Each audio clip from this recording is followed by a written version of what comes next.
Discord, wouldn't it? That'd be used for. Very. Yeah. Yeah. Yeah. Why is it not? Why has it not worked? Yeah. Why? Oh, it's working. It's working. It Something is is coming from working to now, Twitch. Ram. Yeah, something's coming from to Twitch now. Yeah, and YouTube as well. Yeah. YouTube, yeah. Yeah. YouTube. Yeah. Just a note. Danish man's gonna be back soon, eh? Yes, that's our big news. Everyone was having stuff from Grand Won't episode 183 of the Rounders podcast. Hi. Anyway, yes. Me, Sam, and Skazz. Yes. Big news, guys. The Nord is back. The Danish man, yeah. Danish man, yeah. On Zaber, yeah. Tuesday? Yep, this Tuesday. We're playing Vermintide Tour. Fantastic. Marvellous. Last seen back in November with Pummel Party. Yes. Yeah, that was his bloody choice and the bastard legged it. Yeah, he did one episode and left. I was like, mate, you can't run away from your own choice. It's only because you lost both times. Sore loser. I was trying to think who won both those matches. I'm trying to think who it was. Shut up, you. This is a random thing. Seeing as we've all got VR now, are we going to do anything in VR? Hell yes. At some point? Hell yes. Yes, we need to decide what we're going to do in VR, but hell yes. Well, it has to be cross-platform. No, because he has done some PC VR now, I was going to say. Yeah, he said he was getting a cable for it. Do we know This is Zaber we're talking about, for anyone who's wondering who we're talking about. Translate, people. Come on, read between the lines. Yeah, no, he's got he said he's waiting for well, when I last spoke to, when he messaged me about it, he said he either had the cable or was getting the cable to allow him to plug into his PC. And so we've got PC VR, we've got he's got standalone VR, I've got standalone VR. Oh, yeah. I need us to all get together at some point in VR chat. Yup. We're gonna have to find a nice room. Yup. And so I want to get a bunch of us together. It'll be me, you, Zaber, Yup. Potentially Divine, Yup. Potentially my mate Jet, and I think someone else from my YouTube channel. Yup. And I want us to have like a round table discussion about the idea of our feelings behind Facebook and Meta. Yup. Because I don't. Here's my famous new Facebook Meta. Nope. Nope. I don't understand why so many people are willing to say I'm not going to try VR at all if my only option is the Quest and I have to have a Facebook account. It's like, but you don't have to post anything on Facebook. I would say that's an educational thing. People just like see Facebook and go, "Oh, Facebook." Yeah. They saying as a WhatsApping their friends. Yeah, exactly. You know? So, like your Netflix app's tracking you. Amazon, Google, Steam. Steam knows how long you've been online and doing whatever and talking to who. Steam embarrasses you by telling you how long you've been playing games for. Exactly. You know, Steam shames you by telling you games that you haven't played in a long that you should really start playing. Steam tells you there's this many games you've never played. Thanks, Steam. It's like, oh, mate, put me to shame. You've spent far too much time playing titty games. It's like, shut up, Steam. It looks like you like games with tits in them, Skazz. Here's our list of retro games with tits tagged into them. Fantastic! Gaben, you know me well. I mean, oh no, Steam! Yeah, shit. I had that issue. I had an issue. Remember many years ago, as a punishment to myself, I played Football Manager. Yeah, so I was recommending sports games now. Steam got into its head that because I played Football Manager for the grand total of 2 hours and hated every minute of it, it got into its head that somehow I like sports games. Kept for about 6 months afterwards, it kept pushing sports games on me. Because you played Football Manager, we reckon you might like. And my argument is this: I played Football Manager, so clearly I'm far more interested in Excel. So that's what they should have been pushing on me was productivity software and accounting software. But you spend a lot of time in accounting software. They should know this. Maybe they think it's because you're training yourself to become a football manager. Maybe they do. He's dealing with all them spreadsheets because he likes dealing with stats and figures, and then he can use those to run his fantasy football team. Yeah. Maybe. The thing about Football Manager was I was able to tell players they're fucking shit and upset them. You guys suck. We're docking your pay. But you don't I do pay us, actually, yeah, and now that's, you know why. Yeah. I told them all they're all shit, and then I did pay them the bare minimum because I was like, you want 1.2 million? Nah, you can have 20 grand. You want them to be... Mate, you guys could know how it feels like to be indentured servants. Yeah, you're going on minimum wage, mate. Sorry. Mate, How you're running up quick and can I down a football pitch for a couple hours. Yeah. Cut it out. I got to meet Delia Smith. Oh, fantastic. Yeah.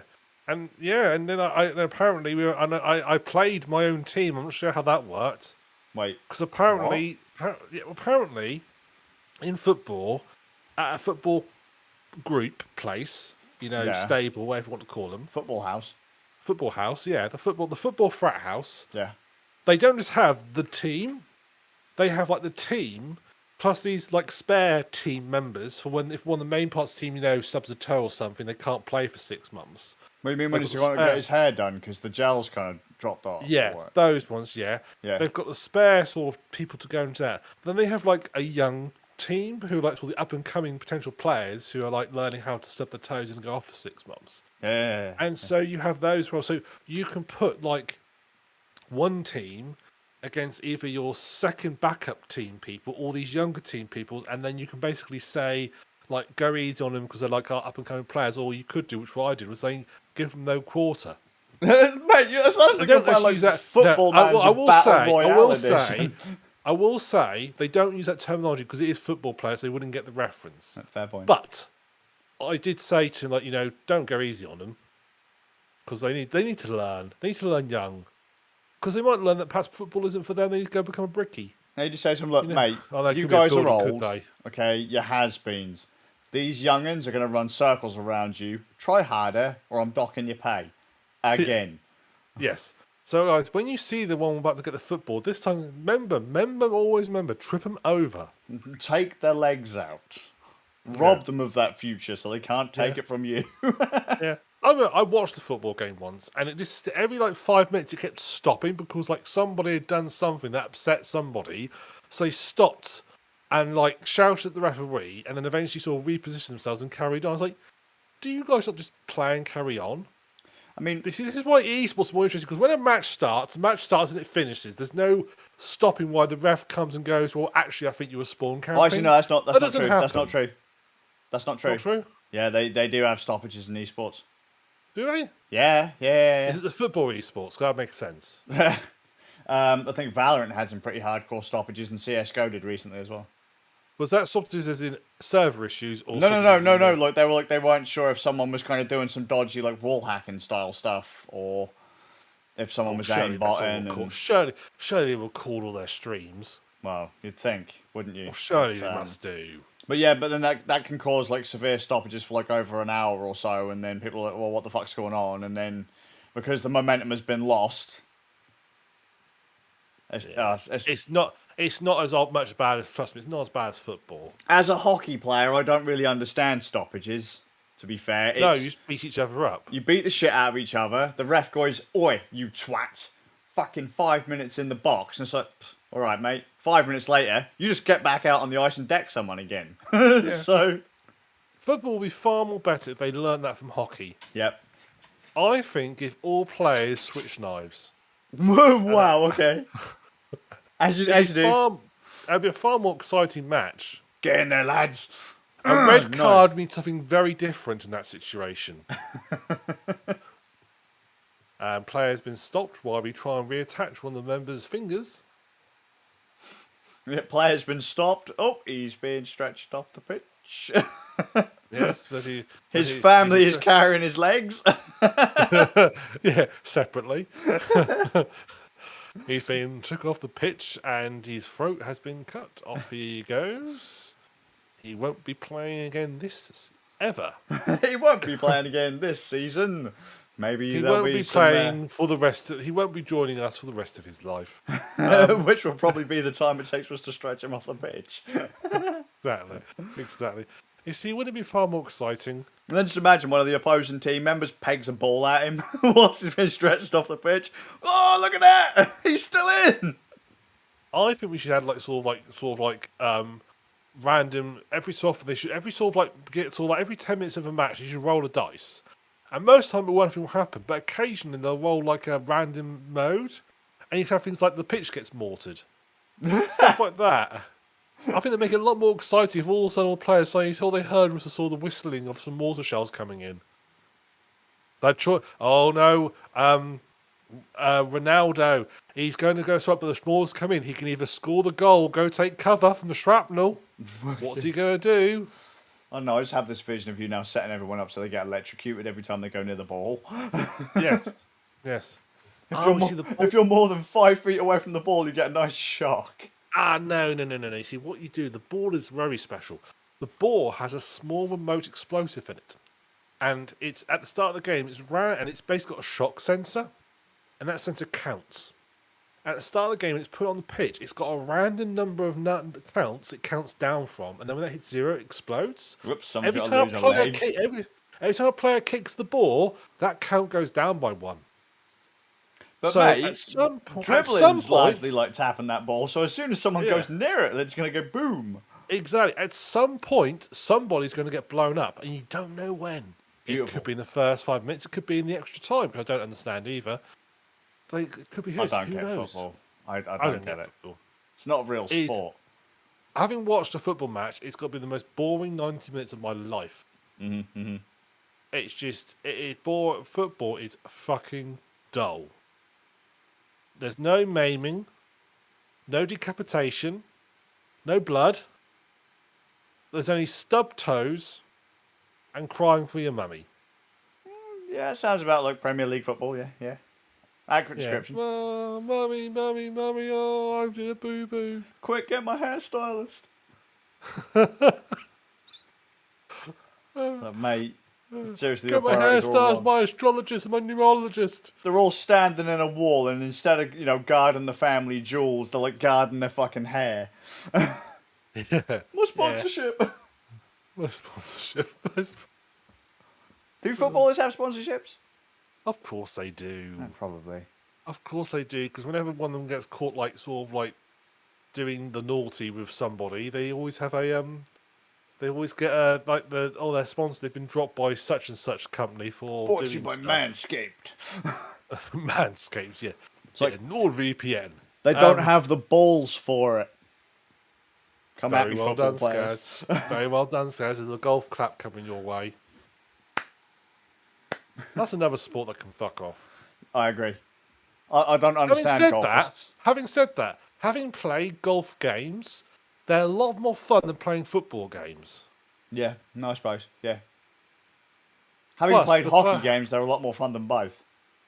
Yeah, the thing is, any game where you're actually armed with a potentially offensive weapon is always good. But golf in VR is quite fun. Because you might accidentally smash up your front room, so it looks like you've been to you've just that's the after concert, your after gig kind of thrash around the hotel room. You just smashed up your living room like you're a rock star, but you were just playing golf in VR. Yeah. You always know it's a good sign when you're in VR and you actually punch your table with your hand because you're trying to throw a grenade. And then you scream, ah! Kick your dog. Ram don't need haptic suits. He just punches things in his room. Yeah. Yeah, I've punched many a path. Because my office consists of kitchen units and worktops are quite solid. And punching one of those in VR is quite painful. My dog she just knows not to come near me. It's like, oh mate, he's got them weird glasses on where he can't see. Bit counterintuitive, really, aren't they, stupid human?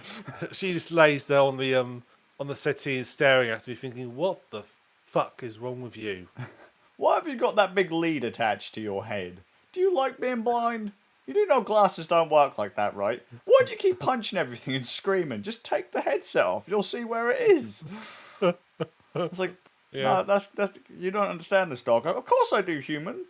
You think I remember playing because I was just sort of dossing around in VR, and I was playing the Valve Lab with a little robot dog where you can throw a stick for it. Yeah. And I was throwing a stick for my dog and sort of playing. I remember taking my headset off and looking and my dog was on the chair and she looked at me with a look of you don't throw me a stick.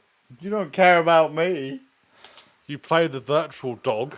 but not the real dog is sat here staring at you. I was like, you wouldn't chase after a stick anyway. And he goes, I know, but the thought was there. Yeah, exactly. You could have still done it. If I threw a stick for my dog, she'd look at it, look at me and go, Get your your fault. fucking self. Yeah. You clearly don't want it, because every time I bring it back, you throw it again, you twat. Yeah. It's like, all right, dog, calm down. Yeah. Yeah. Yeah. I'm going to go over here and lay down. You come back when you've done the stick thing. Yeah, when you've tired yourself out, we'll go back home. Yeah. It's like, thanks, dog, thanks. Yes, my dog often takes me for a walk. I assume that's what the dog thinks they're doing, because you put them on the lead, so they're leading you somewhere. We've got this joke in my house where Charlie Spaniel is just taking us out to find all the great places so that we can have a crap. Does he clean up after you, is the Well, question. no, he keeps showing us where to and how to, and I think he just looks at us with disgust, going, look, I take you guys out and you don't do anything. What is You the insistent, yeah. Look, he's like, look, I figured out how not to have a crap inside the house. You guys haven't. Figure it out, humans. Yeah, you always go into that weird room and have a crap. It's like, I do it outside. You haven't figured it out. It's crazy. Why'd you keep sitting on that stupid chair and wiping your ass with wads of paper? Just scrape it across the floor. Yeah. What do you think the carpet's for? So, thanks, man. Just lick it clean, man. You get to taste your food again. It's like, no, mate. No, mate, yeah. Yeah, dogs are probably very embarrassed by us. And just us. Magical creatures.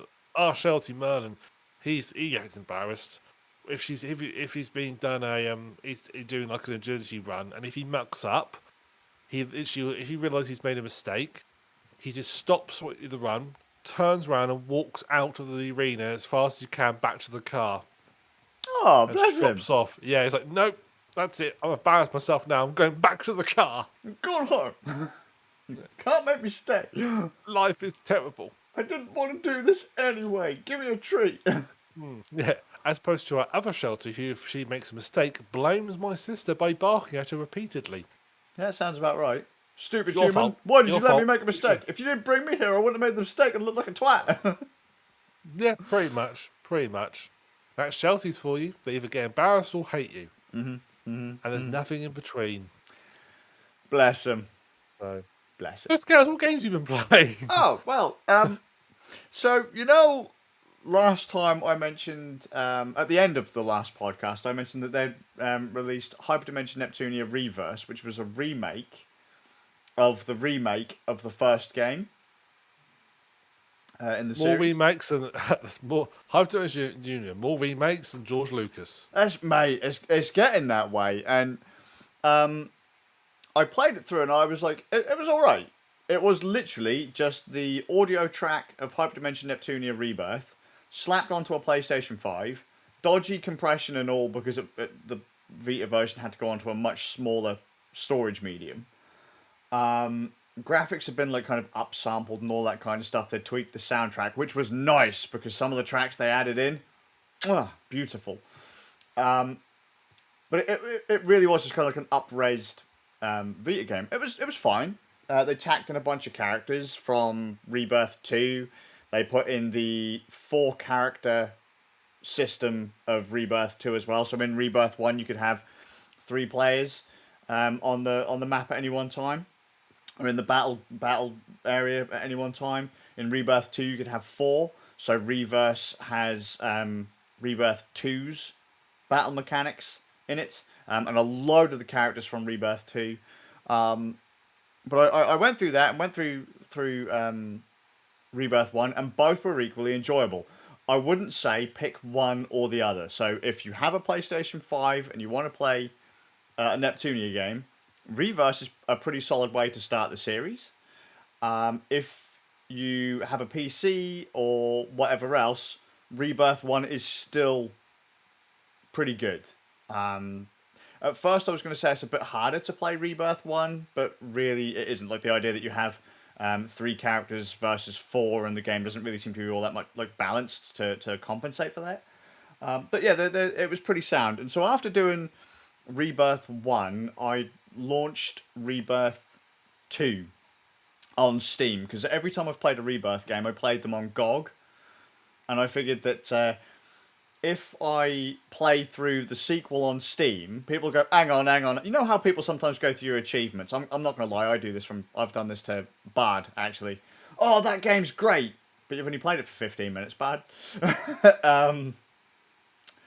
I didn't want anyone to do that to me with the Neptunia game, so I launched on Steam, because I was like, well, you haven't even played through Rebirth 1 on Steam, because you haven't got the ending achievement, so I started going through the Steam versions. My God, Rebirth 2 is pure cheese, and I don't remember it at all being quite that cheese, right? So, Hyperdimension Neptunia 1 is about the console wars. You know, Nintendo, Microsoft, Sony, and Sega battling it out to see who's best. In Hyperdimension Neptunia Rebirth, all of the big companies fucking lose because piracy. And the game is very... I mean, it's jokey, but cringeworthy at the same time. Everyone basically gives up buying games, and all they do is like buy copy cards and install custom firmwares, and they pirate games and all this kind of stuff. And the world just gives up on Sony, PlayStation, Microsoft. Microsoft's Xbox, Nintendo Wii, whatever it was when they did that. And so it's up to the kind of candidates, the little sisters of the consoles, the handhelds, to come in and try and save the day. And oh my God, it's so... Some of the characters in it are so cringy, and that there isn't a single character, I think, in the second game that you don't want to punch in the face. No, that's not true. Uni is okay. She's the PlayStation Portable. Rom and Ram, the DS twins, and Nepgear are fine. Near enough, every other character in that game makes you want to fucking puke. All of them. They're calling each other bitches, and they're swearing at random times. You've got one character that is an absolute pervert, but only for people under the age of 10. So that gets really cringy. Like, I was gonna say it's a bit really odd. cringy. Just, oh God. All these people. I actually have memories of you complaining about this last time you played it. It's it gets a bit not good. The side characters as well are terrible. Like so you've got Red. So Red was put into ReVerse, but she's not voiced like properly. But my God, she's got so many lines of dialogue in Rebirth 2. It's terrible. Because I don't even know what Red is from, to be completely honest with you. So most of the characters in the games are based on other companies or music labels or products or whatever. I don't actually know off the top of my head who Red is supposed to be, which is really bad of me. But she's also one of the most hated characters in the game, for me personally, because from the moment she's there, she's constantly talking shit. She's an airhead, and she's constantly calling all of the characters her wifey. All of them. Stop. Please. I don't remember if she's in Rebirth 3. If she is, I'm just going to have to, I don't know, take out my SSD and snap it or something. But I absolutely hate the character. None of the side characters are as interesting as the ones that were in Rebirth 1 either, with maybe the exception of Cave, and they put in 5PB again, who's a record label. Oh God, it's not as good, because I think Rebirth 1 was actually based on Neptunia 2's battle system, and I don't think they actually did anything between Neptunia 2 and Rebirth 2. I think it's just like a straight copy. So Rebirth 1 actually had work done to it. They refined all the mechanics. They used the map system and the combat system from Neptunia 2, which became Rebirth 2, and so it had more polish kind of thing. Rebirth 2, whilst it comes after, chronologically, it's worse. But, Yeah.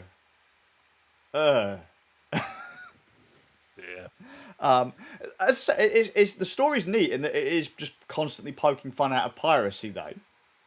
You know, you've got a couple of underlings that are constantly trying to give away like piracy devices, and giving people access to like cracked executables and all that kind of stuff.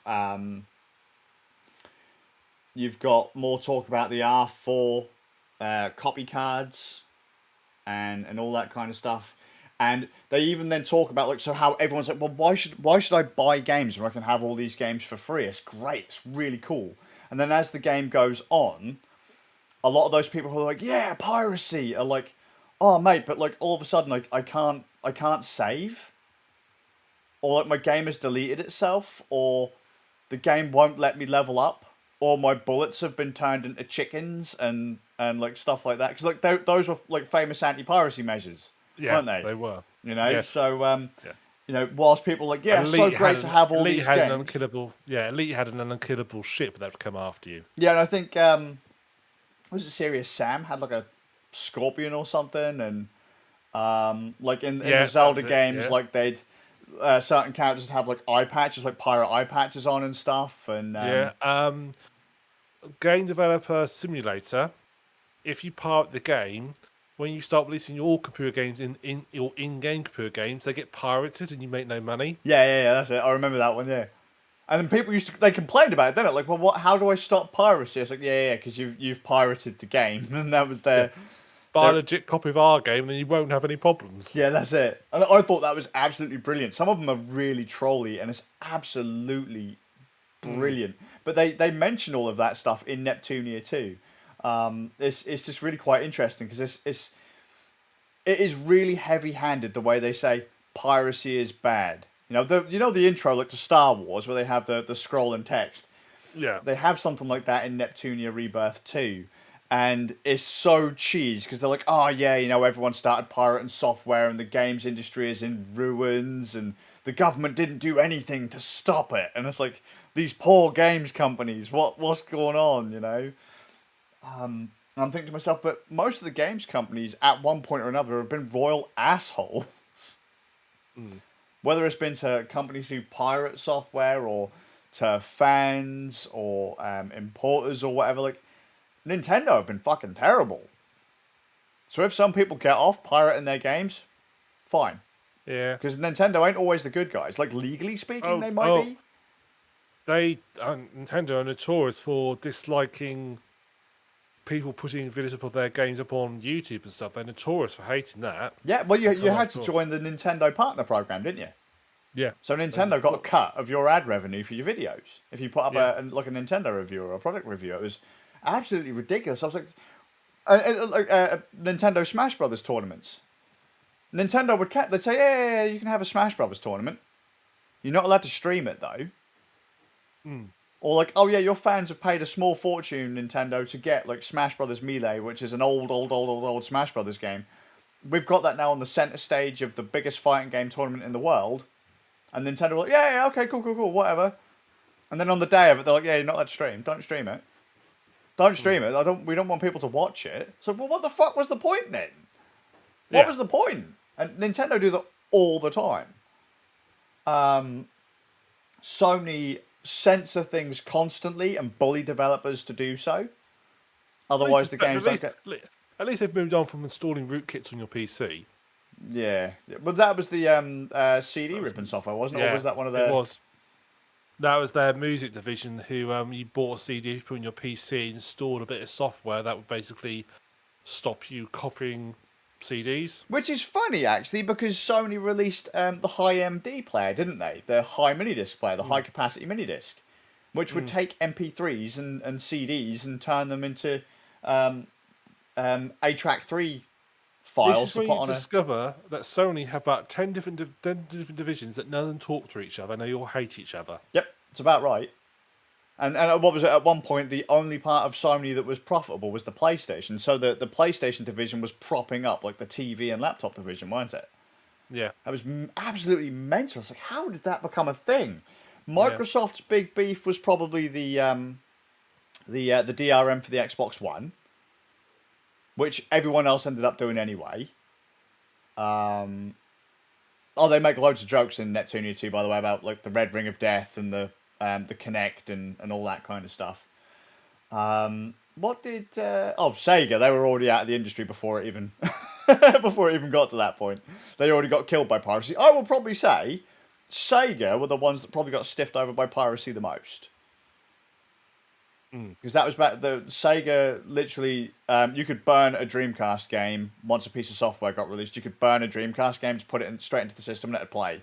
So piracy was rife on the Dreamcast. But for the other guys, I don't know. I don't think they quite deserve the. They're not welcome at the pity party, you know. No. But it's story-wise, it's really heavy with the piracy and all that kind of stuff. Combat is still good. The soundtrack is still good. There's a hell of a lot of side dialogue and stuff. So you can see where they cleaned it up for Rebirth 1 versus Rebirth 2. Like, as I say, Rebirth 2 is based on Neptunia 2. Rebirth 1 is based on Neptunia 2, but had Neptunia 1 story ported over. I will say there is a bonus, though, in that Neptunia Rebirth 2 offers you an experience boost right at the start. So you can like turn it on and off, so that combat actually gives you more experience. So you just continuously level up. So you can just play through the story without having to grind so much like you do in Neptunia 1. So I mean, it does kind of take a bit of the challenge out of some of the fights, but then by the same token, you know, you can just go through the story and enjoy the story if that's what you want to do, and avoid as many of the cringy characters as possible. But I still stand by I prefer the original Neptunia over the others so far. The original. Yeah, the original on PlayStation 3. That game, to me, was fantastic. Rebirth 1 is decent, so Rebirth 1 and ReVerse is decent, but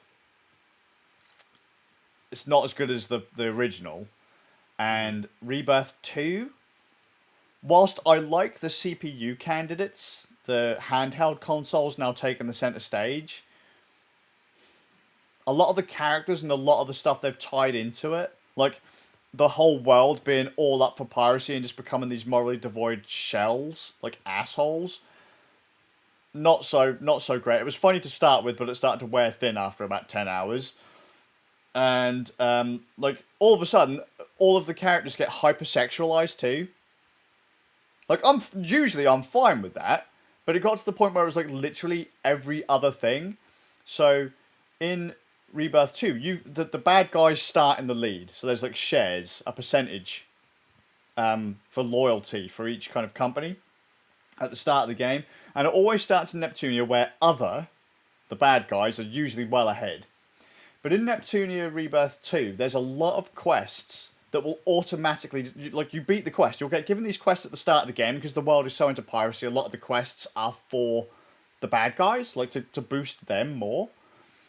All of those quests are literally like, they're talking about tits and stuff like that. And it's like, fuck me, this is just so cheese. Like, stop. To the point you actively avoid those quests anyway, because you don't want to give the bad guys a bigger boost. But, really, not very good. Like I said, I liked the introduction of the sisters, so Nepgear, Uni, Rom and Ram. I like the art style, I like the combat, but just some of those characters are fucking terrible. Some of the writing, and this is a Neptunia game, it's supposed to be a parody comedy game. It's fucking terrible. I'm really looking forward to Rebirth 3. As soon as I get Rebirth 2 done, like, that'll be uninstalled straight away. And straight into Rebirth 3. I don't know, maybe I'll feel better when I finish it. I've nearly finished it now, but just take so cringe. So cringe. I love cringe games, but that's really cringe. Really cringe. When a character Yeah, is licking a 9-year-old, cringe. Ugh. Yeah, really cringe. Really cringe. Yeah, that's just And he's watching wrong. children sleep. That's cringe.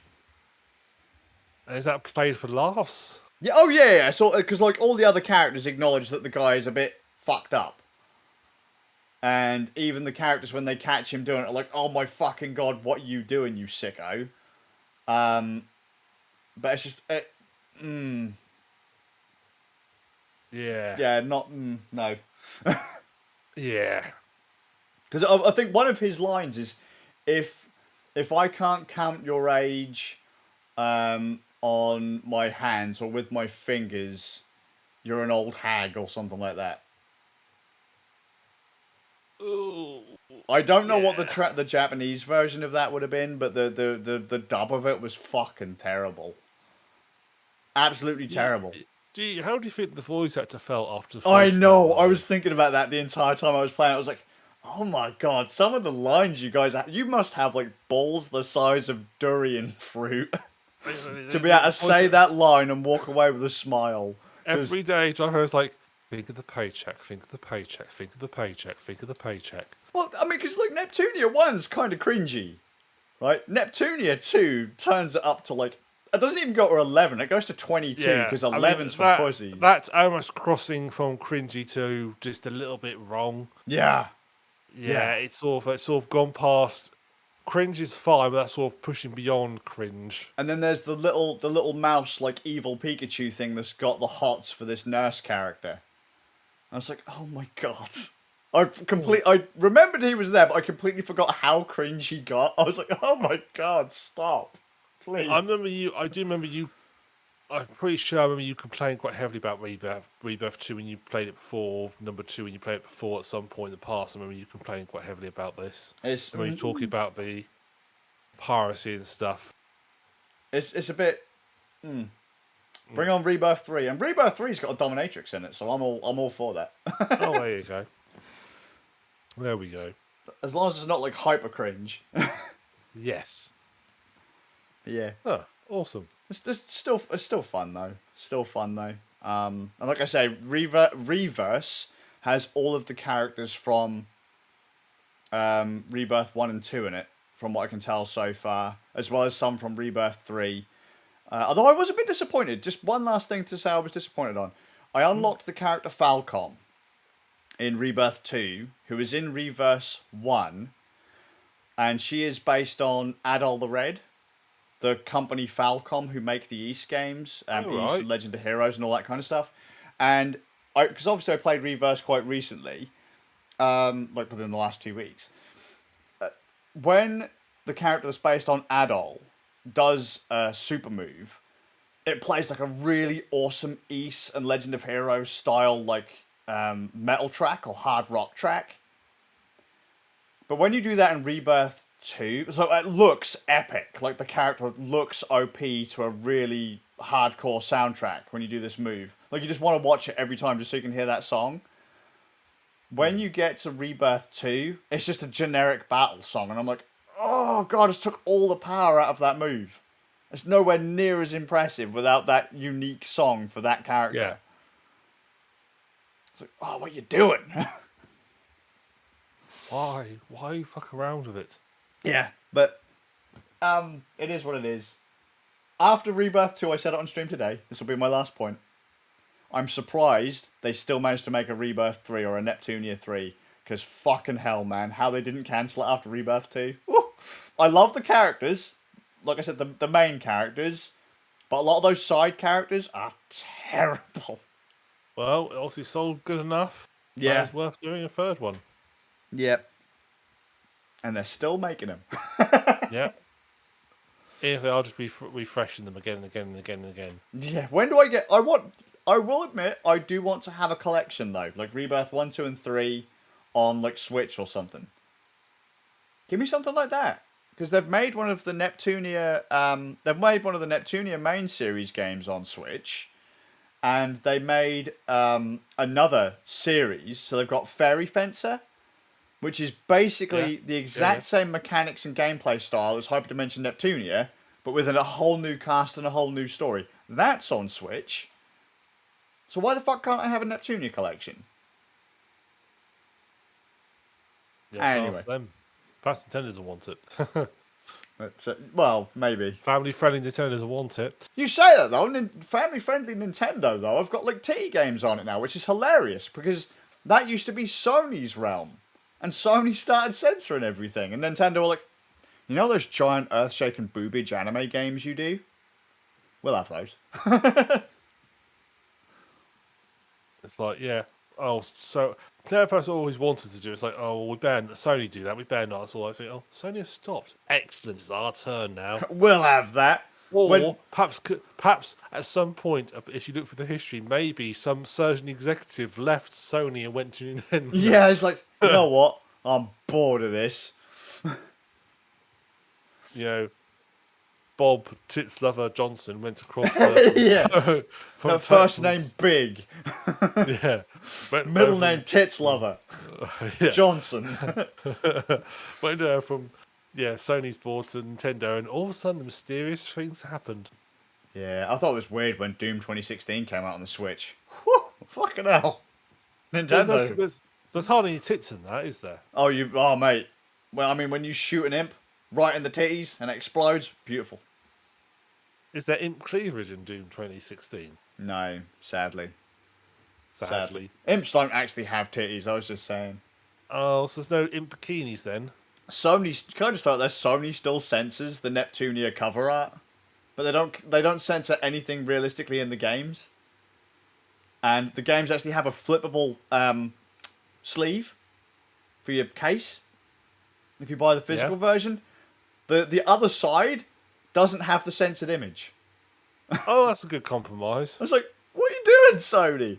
Although they do cut entire scenes out of games now too. So, GG. Adult games, that fucking adult company, adult games. Not anymore. We can't let the adults get corrupted by seeing tits. Mate, no.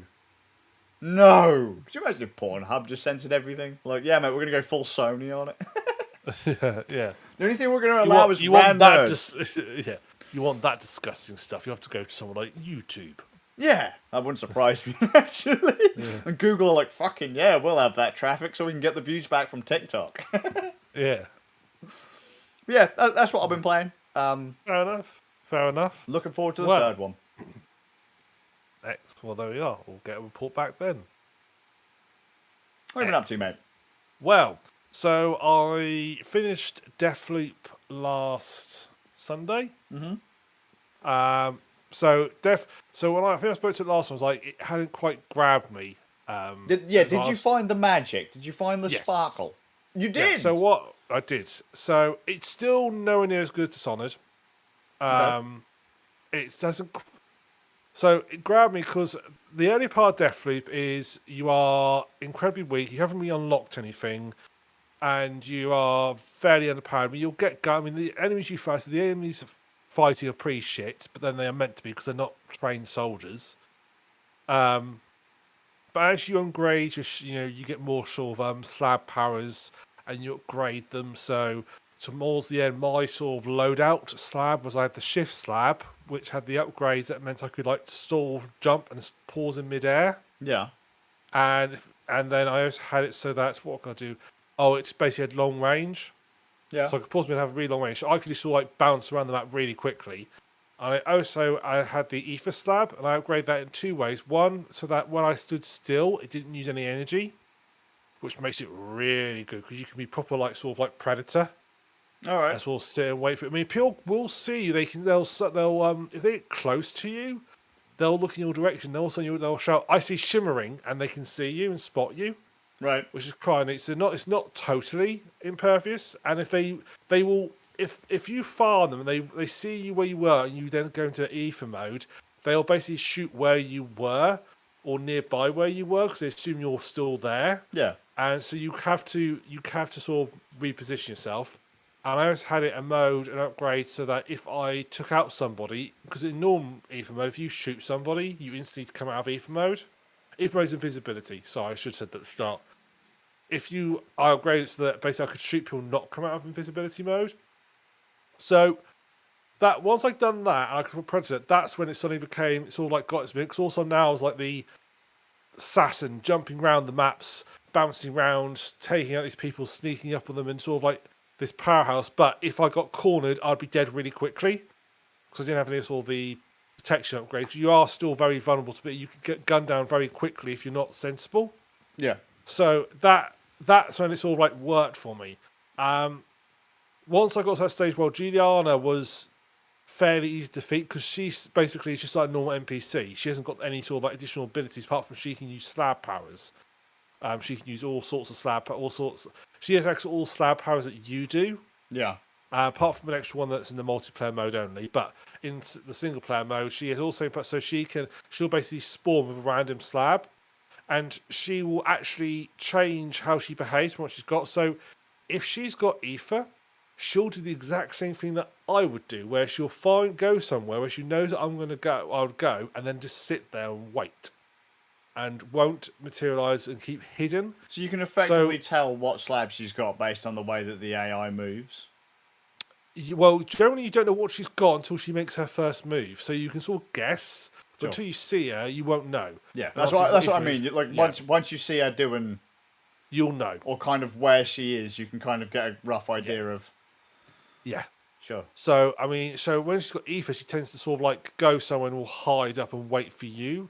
So there was one bit where she was on the map where also I told her it said I was being hunted by her. So I sort of did my little thing. I sort of turtled down, waited, and I stood there and I was just looking out for her, trying to work out where she was. Didn't see her, so eventually I thought, well, I need to hack this antenna to unlock the tunnel so I can get out. So I made my way over to the antenna, and I kept sort of like slowly moving my way down, working my way there, and all of a sudden I just heard, "There you are," and she had been hiding in ether mode and was just started shooting me, and sort of basically got the drop on me and killed me. Brutal. I then went back there knowing that she had ether at this point, and I very cautiously went to the area, and I just sort of waited and waited, and I was able to get to where I could hack the antenna from distance. Mm-hmm. Hacked it, and I heard her say something. I just looked round. I just, out of the corner of my eye, caught this shimmer. I was like, I bet it's where you are. I aimed and fired, and I got lucky and got her right in the head. Oh, bueno. So, but that was like a good sort of like 2 minutes of sort of almost cat and mouse. Like we both were doing the exact same thing and trying to hide from each other. I mean, the AI is not great, and she will if you shoot her, and if you're invisible and you shoot her, she doesn't like take cover or anything. She won't work out. So, I think in the whole game she killed me perhaps twice, and I probably killed her dozens of times. But that was fun. So, but yeah, as I sort of got further through the game, it definitely that, and I saw like the powers it got that sort of like missing X factor come in. I discovered new bits of it.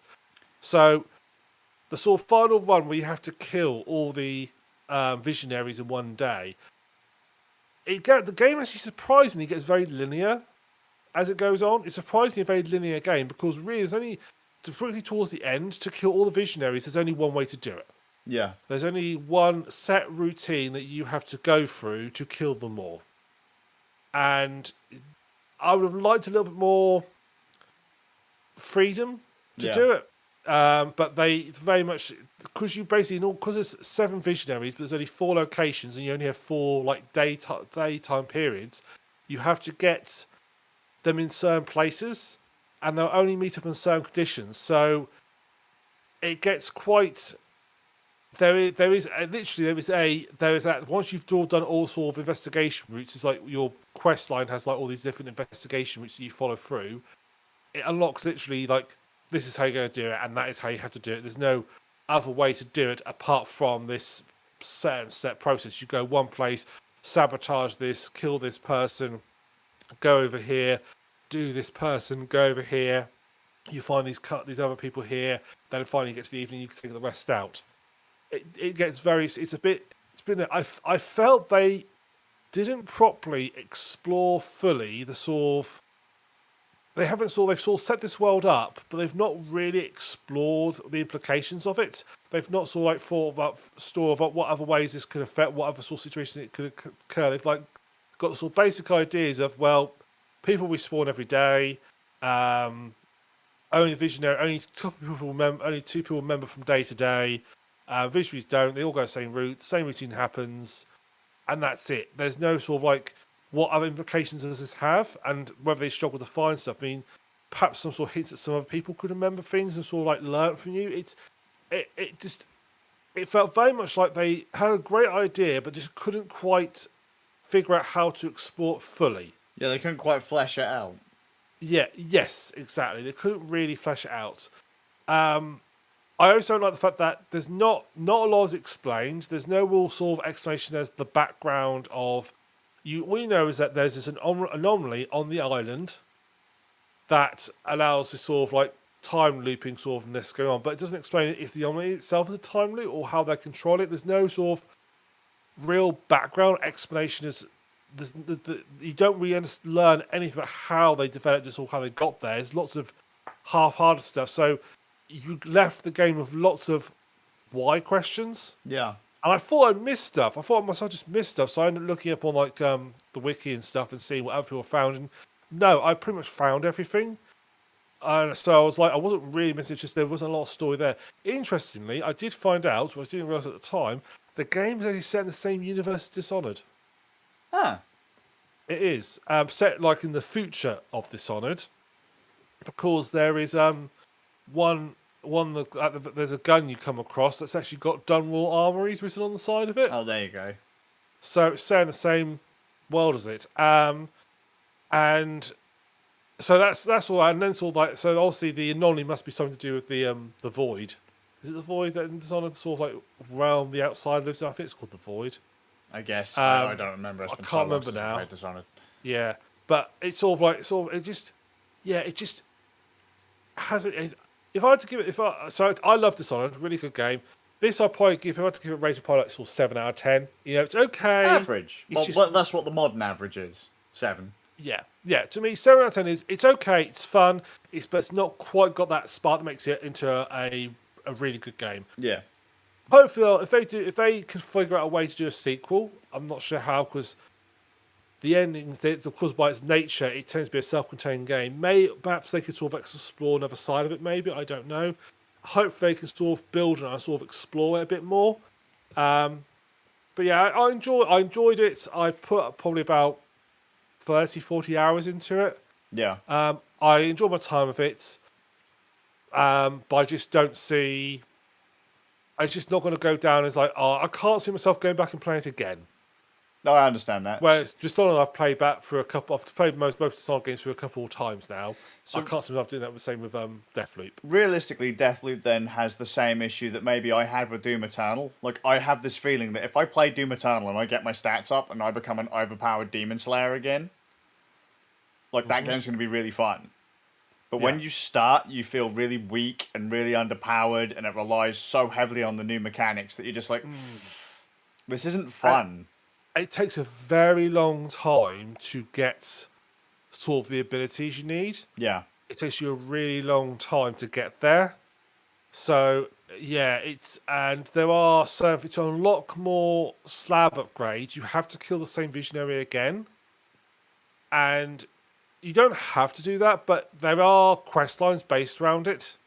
Yeah. Or if you kill Juliana, if she will have one of the upgrades as well, whatever slab she's used, she'll have one of the upgrades for it as well. Yeah. So if you haven't got it, you'll basically pick it up from her. But that's all like, I don't want to keep going. I mean, it's when you sort of like, there's that nice bit where, like, I snuck into like this one sort of like first sort of people visually you can take out.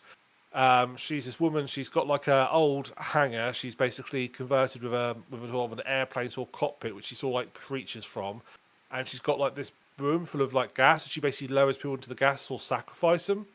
All right. And there's a lever in her cockpit that basically floods the whole hangar, lower level of the hangar with gas. So after sort of like killing her a couple of times, sort of knowing the layout, I was able to go through, sneak my way through, get up to where she's doing her preach, take out both the guards up there, and then go up behind her while she's mid sort of sermon and just jump up and stab her through the chest. Mm-hmm. Then all the people start panicking downstairs, thinking, there he is, like sort of a dozen of them. Quickly pull the lever of the gas and basically gas them all. Oh, mate. That's fun. That is like, okay, I've had a reward there.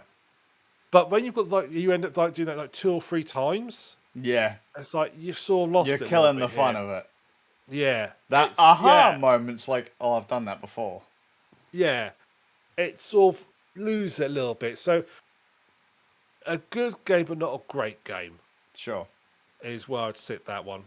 After I finished that, I then played Shoppe Keep 2. If you remember a few years ago, I talked about Shoppe Keep, which is a game where you run a fantasy shop Yeah. for like adventures and so forth. So Shoppe Keep 2 for me, is a perfect example of a sequel that have tried to make it bigger and better, and in doing so, have completely lost the point. Yeah. So they've I mean, credit to them, they went so Shoppe Keep 1 was set in a little like town. People would come, they buy stuff, buy potions. There's a pub as well you could unlock. Occasionally get raided by sort of like, I think it was Vikings or something come raid you to defeat them. Shoppe Keep 2, you'll get your set in a town, but they've added in things like, and it's the usual same thing, you buy, just give some people who haven't heard Shoppe Keep, I've obviously given to Bruce on there, you basically have to sort of like buy like your stands, put them out, buy goods, pop them out, sell them at a certain price, make a markup on it, people come back and forth. There'll be seasonal stuff, so as seasons went on, people buy more certain things, and gradually you basically build your shop up, hold more gear, unlock more gear you can sell as time goes on, a lot more armor types, more weapon types, and gradually sort of expand your range of products. This has got the same sort of idea, but it's done things like there's now more crafting it, so you can go to you can unlock a baker and a blacksmith, and you can craft things which you can then sell in your shop. Yeah. But they've also added a whole combat system where you can go like exploring the world. And to be fair, they've actually done a fair. It's not a huge world. We're not talking Skyrim here, obviously, but it's big enough that you can go exploring and hunting animals and killing them and bringing them back to your shop and so forth. And as I'm doing this, I'm thinking, I was running a shop. You've sort of lost the point. You know what they've done? So the original game, when you first talked about it, reminded me very much of a game called An Item Shop's Tale. Mm-hmm. It's a little JRPG style thing, like a little anime style, like PlayStation 1 type game that you can get it on Steam. And Inky really likes it. And in that game, you play as this little anime girl who's running a local item shop, and the idea is that you as you say, you set up your shop, you put stuff at the front, you put the more popular items at the front to get people to come into the shop. They look around, they find things they like. If the price is decent, they'll just buy it. If not, they'll come in and haggle, and you can decide what you want to do. But funny enough, when you said how now you can go out and explore, An Item Shop's Tale has exactly that. But came out a billion years ago. And you just go through like a little JRPG style, dungeon, just like a top-down Zelda style dungeon to gather materials, and then take it back and do like little quests and progress the story and pay off your shop debt or whatever, and that kind of thing. But that is woven really nicely into the story. Yeah. Sounds like this game doesn't. It's not like that. They've just tacked on more. They've in order to make the bigger, they've also gone, we must make the sequel bigger and better. They've not gone, let's focus on what we did well and let's expand on that. Let's add in all these, and it feels a bit short shotgun. So you've now got NPCs who give you quests. You've now got these three families who will their opinions of them will change depending on if you do quests and stuff for them. You've got I mean, you can upgrade your shop though, but obviously to try and make the game last longer, they've really slowed down how much you can upgrade it, how quickly. Mm-hmm. So to unlock stuff, you basically you have to upgrade the town. You do it by paying taxes. So you basically now I really wish HMC would adopt this method. Basically, you decide the tax rate that you're going to pay. All right. So it starts like you can say, I'm going to pay 5% in tax.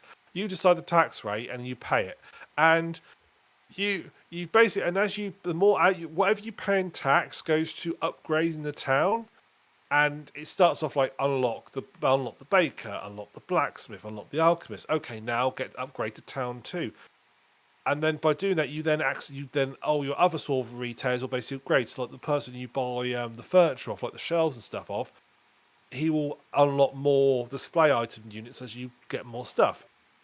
But in doing so, they've made it take so bloody long to get there. It's just so slow. It's like, oh, it's a real grind now. And it's like, the first one had the upfront options. It was a bit too quick.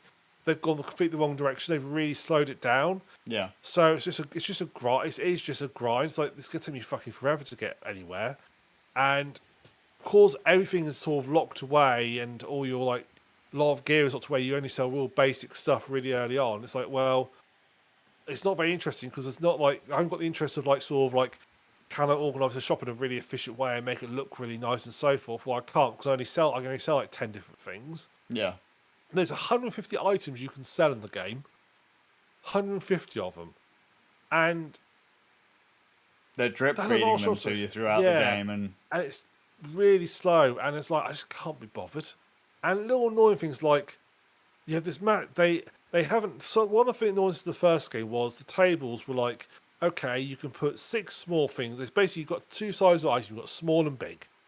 And a display stand can either handle small items or big items. Or there's one, which is the counter, which could have 6 small items and 2 big items on it. Yeah. I would like to have explored a bit more about what that means. So, for example, a shirt counts as a big item. On a normal table, it takes up like barely like a sixth of it. So you can put 2 shirts on a normal table, and there's like this void either side of which you can't put stuff on. And that's because the bigger weapons take up the whole width. So to make it work, so they don't like have issues where they overlap, they like, okay, we'll define these as medium sized. Weapons are like all large size. Weapons are large as well, so they'll take the whole length of the table up. Doesn't matter. These small ones take the same space, but because they don't want to overlap. So it's like perhaps work in more different sizes. Perhaps of like small, medium, and large. So like, okay, you can fit 3 large things on this, or 3, 2 large things, or 6 medium things, or 12 small things on it. Stuff like that is like, I wish they haven't changed that, and actually that would have been more beneficial, because it feels silly that you've only can literally on one massive table fit a single, like 2 tops, and it feels absolutely stupid. And if it doesn't look pleasing on the eye when you sort of look, it doesn't look nice. So it's like, it's sort of like, I wish you that's one of the problems you had in the first one. You've not fixed it. Sure. You've surely they had complaints about it in the first one. Oh, I'm sure they did. I can see the actual mechanics haven't basically changed at all. The actual war mechanics of how the shop works hasn't changed at all. They've just added in all this other stuff around it. It's almost like they literally sort of took the same logic and code they knew it worked, and then just added all the other stuff around it. So it was like, oh, I could go off on an adventuring quest. Okay, but I want to run my shop. Yeah. And if I'm not running my shop, then why? Yeah, it's a perfect example of the sequel that's misjudged and misaimed and missed the target of let's not build on what we've got. They've just added like, it feels very much like a feature creep.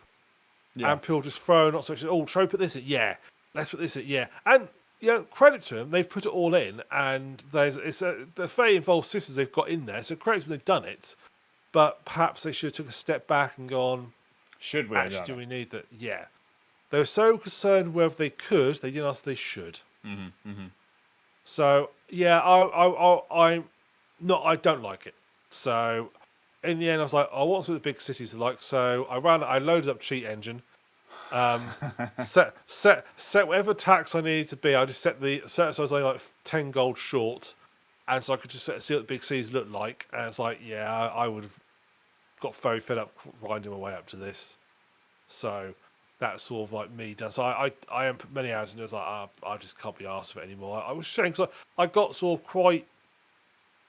I think the first one probably tickled the same itch as like Animal Crossing probably tickles. Sure. That it's fairly repetitive stuff what you're doing, but you put like you spend like sort of an hour doing it, and you sort of like gradually build up and grind. There's a nice sort of progression treadmill going on, so you feel that you're getting somewhere every day. Yeah, you get that hit at the end of your session. You get that hit. Yeah, and that's why I think this is probably sort of was the first one itched but the second one just doesn't issue because it's too slow. Yeah. So I would not recommend. Unfortunate. Cool. That is. It is. It's a perfect. It's if they just went in the wrong direction. Sure. I mean, I have sent you a link in the Discord for the game that I mentioned that Inky played.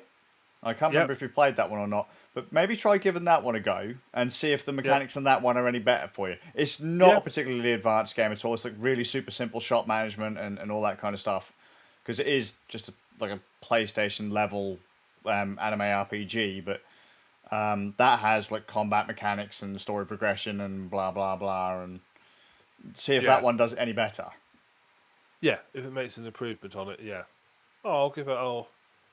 I shall add to my wish list. When I load up Steam again. Yeah, I'll have a look at that. I'll leave that on the tab open for the time being. Cool. Yeah. So. Right. So. Things looking forward to. I've got some. I'm very excited. Oh, go on. Go on. I've got Warhammer news. Oh. How's your subscription going? Oh, great. Yeah, I mean, I'm enjoying. They're still releasing stuff, and there's some good stuff coming through. Like I say, the animations are still a bit ropey, but they're all right. I saw someone else was scrolling. I thought they put better words than mine. Said the animation style for LOM is very similar to like sort of late Flash animation. It's like, you're not wrong there, to be honest. But it's all for what it is. It's all right. I've quite enjoyed some of them. I quite like there's like battle reports on there and stuff. I quite watching they've like do all the battle reports, so that's quite fun. So I said for 50 quid for the entire year, I'm more than happy. I've got my money worth out of it already, so I'm happy with that. Yeah. But I am in 40k. The army I play is Tau, which are like these sort of alien space blue space cows.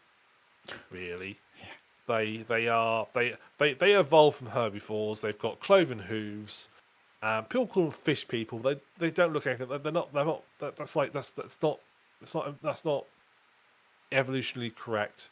They've got clones, and their big things is they like shooting people. They don't like getting close up and hand-to-hand combat, which is me down to a T. If I was going to get involved in that, I wouldn't want to be the person with the sword. I want the archer or the handgun in the corner who gets cut down by cavalry later on. You're the guy that's more than happy to take on your enemy face to face through the scope of a high-powered sniper rifle the next time over. Exactly.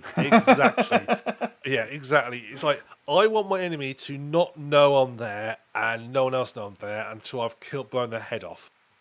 Sounds about and then right. I can leave. Yeah, that's basically sort of where I sit on the. I realised I'd be really good in like the artillery regiments. So we could just sit 30 miles away from the actual battlefield, just blowing them up. Sounds about right. Or maybe in charge, I don't know, the nuclear weapons, that sort of thing. I feel I could do better than most people in charge of nuclear weapons. You just press the button. Yeah. I've had enough of this. I'm bored. I'm going for lunch. Click. I press the button. I was like, nothing's happening. Hang on a second. It's not wired to anything. God damn. Nice. This explains so much. It's like, well, yeah, we can't trust the president or the prime minister of nuclear stuff. We want competent people behind these. The general public voted them in. We don't want them in. We don't want them in charge. Would you trust a surgeon that was voted in by the general public? No. Therefore, you're not going to have it with this. Yeah, so Tower turns out they're just giant glitter bombs. yeah. It basically loads up DEFCON on your computer. It's like, oh look, I'm killing millions of people. Yeah, it's like, he's happy now. We'll just tell him. We'll give it another hour. We'll tell him we've won, and he'll be happy. So that's the Tau. Well, the Tau, when they got their codex out for, so every army in Warhammer have what they call a codex, and the codex basically breaks down the army, gives you all their stat profiles, weapon profiles, that sort of stuff, because you wouldn't fit it all in the main book. So they have like these little army books called codexes. And did you not say you would do an update, or you had one? Yes. We see. This is what the news is. Okay. So we got an update. So 8th edition Warhammer was up 3 years ago. We got an update, and basically it was shit. What they did was it made it crap. Basically. I remember you complaining quite a lot about it. Yeah, we basically got pretty much Tau were a low tier army anyway. They just stayed bottom tier ranking. Like I don't. What's the fighting game? Is it S tier in fighting games? Like the shit tier? Is it S tier when you fight sort of fighting games? Just say like you're just scrubs. You're trash. Yeah, you're basically we used to be one of the most deadliest armies in the battlefield, and then we went straight down to bomb, and they never got better. So they just keep on nerfing you over and over and over again, and so there was a bit of a feature creep around the way that pre-session Warhammer basically started focusing more and more on close combat, which is unfortunate for a ranged combat squad. Yeah, for an army that hates close combat. That's sort of like really against them, and the Tower had really no counters. They put some things in to help, but in general, Tower were not considered a high-end army. How popular were Tau beforehand? Oh, do you know what? I actually don't know. I doubt. So I know in general, the popular armies for Warhammer tend to be Space Marines are at the top. Yeah. And the simple reason Space Marines are at the top is A, if you buy into the starter sets, they always have Space Marines in them. Yeah. Pretty much, I've got a Space Marine army on the shelf behind me. They are 90% of those have come from starter sets. Yeah. B, you don't need many models to make a full army because each model is so individual. So on battlefield, it's tough basically. So any model has what they call points value to represent how tough it is. So now a model with 24 points, in theory, if against a model that's 8 points, if you had 3 of those models versus 1 of those, it's an even match. Yeah. Space Marines are very high in points, which means you don't have to have many, which means if you are a beginner, great army to pick because A, you get them in the box set, and B, you don't need many of them to make a big army. They're cheap. And they're also fairly easy to paint because their armor is nice, big, flat surfaces are fairly easy to paint. So they are a great beginner's army. I would actually go out to say that I reckon if you spoke to most Warhammer 40k players, say, what was your first army? I reckon about 95% would say it was a Space Marine army. Yeah, mine was. Yeah. I went from Blood Bowl to Warhammer. I didn't know you'd done 40k. Yeah, I had 40k. I got a bunch of Razorbacks and that hadn't been built at my mum's house. Oh, I love it. Are they the classic Razorbacks with the sort of like the... Oh, cool. I love the classic Razorbacks. Yeah, so that's basically the Space Marine, and because they're these, and that's fair, that's why. So they're definitely a popular army. I'll probably say then, so the Imperial, you basically can split up Warhammer 40k into 3 sort of like sort of header factions. You've got the Imperial faction, which is your Space Marines. You've got things like Sister of Battle, who are like sort of the nuns with guns. They were fairly unpopular until recently, mainly because they were were only cast in metal, and so they are very expensive. If you want to make an army of those, they're very expensive. Yeah, sure. You had Imperial Guard. Imperial Guard are quite popular because they, again, just like normal soldiers. The equivalent to just a normal modern day army. Yes, you've got some upgrades. You've got las rifles rather than sort of automatic rifles. But basically, you could, if you wanted to like paint an army that looks like a modern day army, you'd buy Imperial Guard. Yeah, because they look the most closest. You've got the Mechanicum are in there. Loads of Custodes. There's loads of Imperial armies, and so they're probably the most popular overall sort of header faction. You then got Chaos, who are like the Chaos Space Marines. Again, very popular. Models like them again because they're tough. Again, you don't need huge vast of them. They're quite popular. Then you have the Xenos Armies, which is Elder, Dark Elder, Necrons, Tyranids, Tau, Orcs. I'm going to go... I can't go by exact figures. I know Elder aren't particularly a popular army. They're a tough army to use. They're very much a glass cannon army, and they're very much a very specialised army. You need to... A good Elder player is a very good Elder player, but there's a sharp... They're not a forgiving army. Mm-hmm. So there's a very sharp overcut. I think the same is true of like Dark Elder and so forth. I'll be honest, not going to tournaments, seeing what... And tournaments aren't a great way to see it's popular because the tournament players will tend to drift to whatever's army is most powerful at the time. Yeah, they follow the meta. Kind of like how fighting game players go. They have a couple of characters, and as soon as their main gets nerfed, they move over to something more powerful. Exactly. So that's not a real... People, there's definitely you've got the ones who like just say follow the meta or just literally sell an army and buy a new one to whatever was the most powerful at the time. You then got ones who just collect an army. That's what they collect. That's what they always have. That's what they tend to work with. I I would say Tau probably when they first came out. Tau of the army. I drifted between lots of different types of armies when I first played Warhammer. I had a smattering of. I had lots of Space Marines. I had a smattering of Eldar, a smattering of Dark Eldar, a smattering of Orcs.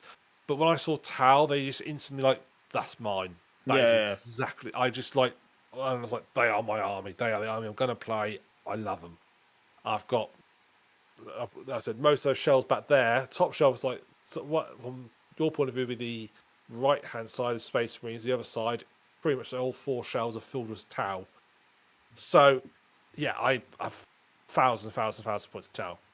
So, I sort of like, they got nerfed quite badly. Now, they have now announced a new version of Codex, which should be being released end of the month.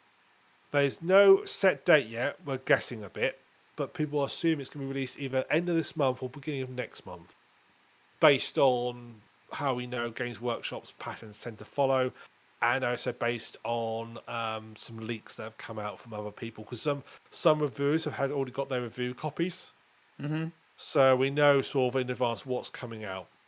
And they've been previewing them. Games Workshop have been previewing what's going to happen. And my God, have they given them a buff. They have given them a massive buff. To the point where some places have started selling out Tau models. Oh, wow. So the meta is shifting then. Oh, I think Tau. So it looks like they're positioning Tau so where they're pushing them even further away from close combat.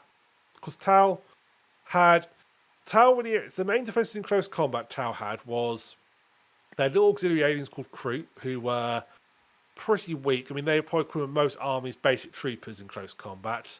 They had they had +1 strength, which they could just about hurt a space, but they get chewed up really quickly. They had 2 special rules. You had one which was called all armies had a rule called Overwatch.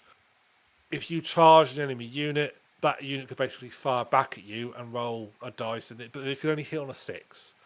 So you weren't going to get many hits. When they brought out 9th edition of Warhammer, which I think you probably remember a couple of years ago, about 2020, I went on about for quite some time, 9th edition coming out. So I went to Games Work because I struggled. That's the one they sold out within about 5 minutes. Yeah, wasn't that the one you went to Norwich to get? Yes. Yeah. I got to scale one from Norwich. One of the things they changed was Overwatch, which was used to be you could just do it automatically, was like you had to use what they called a command point. So you get you as a commander, you get these command points, which is a small pool of points that you can use to do stratagems, which are basically like special abilities and so forth. And one of them is Overwatch, which cost you 1 point, and you could spend it and do an Overwatch, which Tau players were up in arms. Some Tau players got up in arms about it, and I was always like, well, if you're relying as part of your strategy, people charging you, which you don't want to be charged, people charging you, and then you trying to kill them on a 6, that's just to hit them. That's not to kill them, that's just to hit them. If that's your key part of your strategy, frankly, your strategy is shit. Agreed. Yeah. Agreed. If your strategy is, well, we don't want to be took in close combat, and if they do get close, we're dead. But then if they do, we've got a 1 in 6 chance of hitting them, and B, if we do hit them, we've probably got like a perhaps 2/3 chance of actually killing them. You know, that implies. So I was like, that's just, I wasn't. I don't really go on it, but someone said this. It's like, well, that's a stupid strategy, really. They basically said, oh no, Tau can do it automatically. You don't have to spend any command points doing it. And Tau got another ability called For the Greater Good, which meant that if you got charged, one unit got charged, if you had another unit that was within range, like within I think 6 inches, they could also fire Overwatch. So potentially you could have 2 or 3 units. If you had, say, a group of 3 units, the middle one got charged, ones on either side could both fire as well. Again, assuming these are 12 model units, they're going to be falling. They're going to be at close range. They'll be rolling 36, 72 dice, of which once it's going to hit. So out of 12, you're going to probably 6 hits out of that lot. 6. And then perhaps 4 will wound, and then perhaps go 6. So you may kill 2 people. So really, is that really a great strategy? I'd argue it's not. So instead, what they've done is they've like, okay, they've got rid of that. Looks like it, because we've only seen a few that we ain't seen the full codex, just a few leaks. And we're going to have a quick cough now. got rid of that. Instead, they've made our shooting a lot more deadlier. So our Tau Source signature weapon is the railgun. That pretty much is that now that looking at it, if that hits something, it's just going to blow it off the screen. I mean, without going into all the details of how strength and toughness and all that work, all I'm saying is it's now it used to be a really deadly weapon. It's now a fucking deadly weapon. Yeah. They've now released another upgrade to the Storm Surge. Do you remember that big boy I showed you last year, painted up? Yeah. With a big gun. So they've upgraded him as well. And frankly, he's in theory he could potentially there's another army called Pure Knights, and you may feel like half dozen knights. He in theory could take one out in one hit. Mm-hmm. That's so they've really pushed the firepower. In exchange, Tau are not very good, are even worse at defending against melee. So it looks like the formula for playing Tau be mobile, be moving, keep your soldiers sort of at range and maneuvering round the enemy rather than waiting to come to you. Well, as you should. Yeah, you're shooty army. You're not. And trouble was at one point Tau were getting outshot by other non-shooty armies, Which like seems Space ridiculous. Marines. Yeah, so Space Marines were an army which were a mixture of both. Space Marines were been designed to be I didn't say this, one of the other good things about Space Marines, they're a very forgiving army. Yeah. They're an army that, if you don't know what you're doing, you'll probably do all right. They're the face of 40k. Yeah, oh yes. And the Ultramarines are the face of 40k. Yeah. And if you don't know what you're doing, you can play them okay. You don't have to be an expert. They can handle. You can make a mistake. They're a very forgiving army. But points where Space Marines could easily outcompete and outshoot Tau armies. Which is ridiculous. Yeah, you're meant to be the shooty army. That's your whole point. So Tau, all the way in their base weapons, have now got an upgrade, which means they're going to be Space Marine players are going to hate them. They're now better at punching through armor. They've all in all had a real good upgrade, and it's hilarious. Everybody was going mad over the upgrade, saying, "Oh my god, look at the Tau! It's going to be devastating. They can do this and they can do that now." They then took away one weapon called the Fusion Blade, which is a close combat weapon. They've took it away. Everybody's complaining. I was like, guys, they've upgraded all our shooting to be fucking terrifying now, and you're complaining they took away one weapon, which is a close combat, which is not what we're meant to be. And it's like, oh, I've modelled that. So you can still have your model that on there. It's fine. Do you still think look good. that just people are QQing because maybe they've been playing Tau wrong? No, I think it's a case of any nerf to your army, any change, most people go, that's stupid. They don't go, oh, right, fair enough. They've added this in, they've took this away, that's fair enough. Mm-hmm. People do every person who plays every army does the exact same thing. They can have the army buffed across the board, but they take away one thing. Oh, what are they thinking? That's crap now. Oh, I'm not interested anymore. It's like, dudes, come on. Look at it. And to be fair, most Tau players, I mean, I follow through Tau Wars, they tell you how to play. And Charles, the way people were playing Tau to be successful was frankly dull. It basically was just like, okay, you have a couple of commanders and just hundreds of drones because they're cheap. And you put a lot. And Warhammer's always had a bit of an issue where quantity becomes better than quality. You know, and which is basically how Peel Guard. You just rush people. You just Peel Guard work, but their las guns are like strength 3, which is like really shit. But there's lots of them. Yeah. So yes, you'll get. But yes, they want on a random chance they won't shoot. But when there's like there's like 150 of them shots coming your direction, you're gonna do some damage. It's the old red alert thing where you just like, do I build tanks or shit tons of infantry? You know, do I build heavy tanks or the lighter things? Well, if I have more of the lighter things, they're quicker to build, they're cheaper, and I can just steamroll people with them. Yeah, and the upgrade to the heavy ones upgrades aren't worth it. Mm-hmm. They may do more damage, great, but if they don't fire as fast, it doesn't matter. Exactly. So it's a balance thing that's very hard to. It's very hard to not create armies that just go down just by this one thing. Yeah. And of course, 40k had a big change up several years ago, and I've moaned about it before, which I disliked, which was in the old days of 40k, you had to follow what they called force organization charts. and it was a chart that basically said, right, it splits your army, got split up into categories. Every unit be into a category. You'd have HQ, troops, elites, fast attack, heavy, and later on they added flyers. And there's also one called Lords of War they added later on as well. But they were the original sort of 5. You basically, when you built your army, you worked around a force organization chart. And that chart was like, okay, you can have 2 HQ units max. You had to have at least 1 HQ unit, a maximum of 2. Was it 3? It might have been 3 actually. You had to have a minimum of 2 troop choices, a maximum of 6. You have 3 elites, 3 fast attacks, 3 heavy supports, so forth. That's how it worked. And there were, depending on different battle types, there were different force organization, but that was your stats or your standard one. And that meant you had to sort of like pick a range of units from your army. Some armies suffered from that, so Elder suffered because a lot of their troops were elite choices, all their good stuff was they struggled because they didn't have enough slots. Yeah. But then later on, basically, Games Workshop said, you know what, as long as it's in points value, take what you want. Yeah, sure. Yes, so what happened was with Tau, we had this unit called the Riptide, and it was so good value for money, people used to would have 3 of them, and they were in like an army, and they used to call it the Triptide, was the nickname for the layout, and that'd be because that's about as much you could afford, and plus a few of you to capture objectives, and you just do that, and all the armies started going this route where you basically buy have as many as one type of unit as you could, because that was like the best value for money unit, and that's become a strategy. So armies, in my opinion, became very boring. They became very I would like an army built one being a bit fluffy, and by fluffy I mean sort of in character.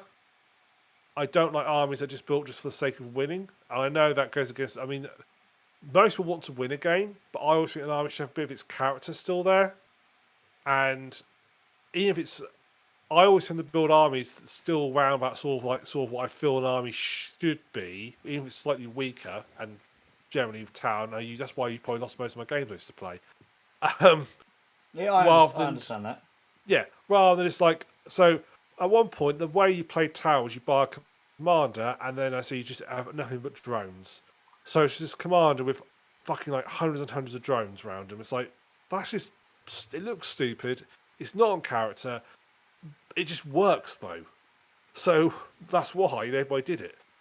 And it's just such a shame. And I miss, those are still there now, but you choose to use force organization charts. And if you choose to use them, you basically get more command points. Mm-hmm.